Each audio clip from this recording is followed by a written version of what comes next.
In this video today, I'm going to show you how to configure different payment providers within different channels. The supported channels as of today are funnels, one-step order forms and two-step order forms, stores, calendar, invoices, invoice auto payment, payment links, courses, communities, and surveys. It also cleans up your operations. So you can route payments through the right provider based on pricing, ticket size, and how that channel is used. Also, you can divide channels between test mode and live mode. This helps you to validate setups without impacting real transactions. Let me show you how that looks like. So we want to navigate to payments on the left, click on integrations at the top, and then click on configure providers. Here you can switch between live mode and test mode. And right here you can see all the channels I've just mentioned, the funnels, one-step order form, two-step order form, forms, stores, calendars, invoices, invoice auto payment, payment links, courses, communities, as well as surveys.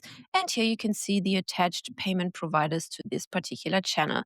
So for funnels, one-step order forms, for example, we know that we have attached Stripe and PayPal. Under invoice auto payment, for example, we only attached Stripe.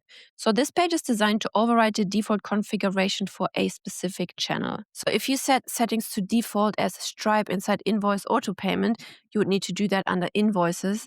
Then the channel will pull back into the channel specific settings. So it will go into Stripe, even though if we maybe added PayPal here, if that makes sense. You can select PayPal plus one other payment processor of your choice per channel. Multiple non-PayPal providers are not supported in the same channel as of today, but that will change in the future. For example, you cannot set PayPal, Stripe, and NMI all together for one specific channel. So if a channel has a default payment configuration, that appears in the channel right here. So let's say we want to remove this for now. Let's click the plus again. Let's click inside the field, and then you will see a drop-down menu with all the channels that have been connected on the channel level. So here you can see Stripe and PayPal have been connected inside funnels already.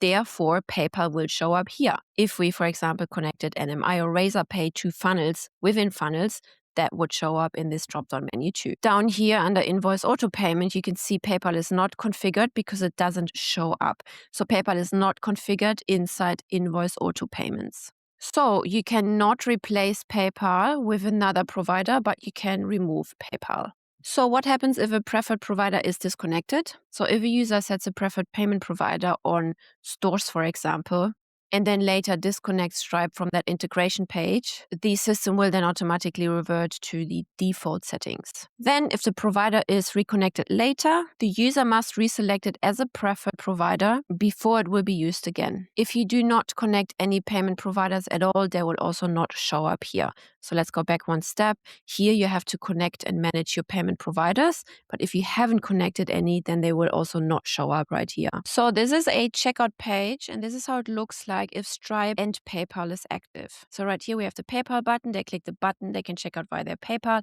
and down here they can add their credit card details, which then is connected to Stripe. And this is how it looks like when the PayPal integration has been removed and is only connected to any other one, in this case Stripe. More channel coverage is coming soon. You will also soon get the ability to configure providers per offer. For example, Store 1 could be using Stripe, versus Store 2 could be using Square. This is under discussion and planned for the future. Well, I hope you like this feature, and be sure to hit that subscribe button, leave us a like, and check out all of our free snapshots linked via the links below.